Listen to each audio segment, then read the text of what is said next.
Yo, today I'm gonna give you 5 tips on how to improve your sumo deadlift. The first tip is to make sure you're setting up evenly. So I use the rings on the bar to kind of dissect the middle of my shin. For your foot stance, everyone's gonna go in their own spot. I think when you go wider, you can open up more. When you go closer, you get a little more lower back involved. It depends. Just basically try all of it and see what works for you. But whatever it is, every single time I approach the bar, I'm making sure my feet are in the same exact spot. And even when I set my hands, every single time I go one finger on the smooth. I pull hook grip. I'm going to show y'all a few hook grip tricks. A lot of people, I'm going to turn around so you can see my hands. When they pull hook grip, they'll put their thumb to the side of the bar.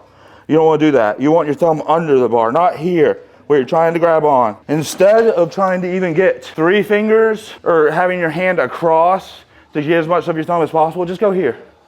Right here. Only use 2 fingers when you hook grip. The middle finger will do everything. My index finger is relaxed, my hand is relaxed, and that lets me take the slack out of my hands. Where a lot of people, if you squeeze the bar like that, you can't get the slack out of your hands like that, and it makes getting the slack out the bar very difficult. And for the other step, I'm going to talk about getting the slack out the bar. This is kind of like it's 2 steps, but it's really one. A lot of people, they grab the bar and they try to pull it with their arms.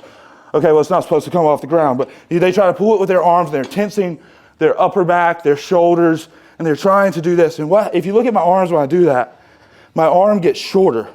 I'm increasing the range of motion when I pull my shoulders back, and when I tense my shoulders in any way. And I was taught on how to deadlift for many ways. Push your shoulders to your hips, tighten your lats. I got this from Dan Grigsby, actually the day of the American Pro. What I started doing was I just let my upper body go like relaxed and limp. And what that did is I could take the slack out the bar in my upper body and my arms by simply just flexing my quads.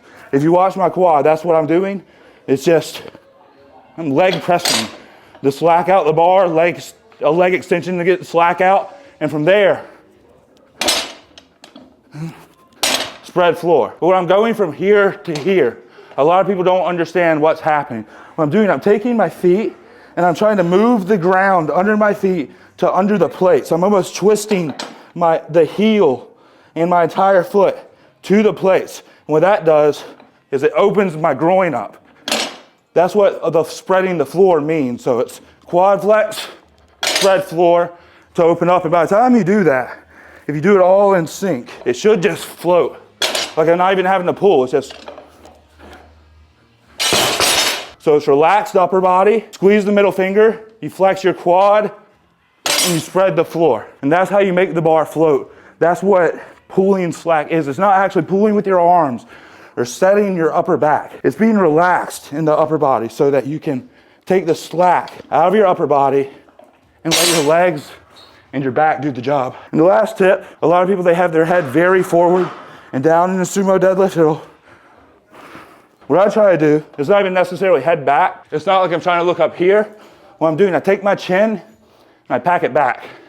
And that way when I wedge, my head is up. And what I'm doing, I'm flexing the back of my neck and retracting my chin. I do it when I'm down here and I'm setting up as a part of my slack pulling process. Thank you for watching. Share this with a friend who you think it would help. Thank you to the sponsor of the video. Peace.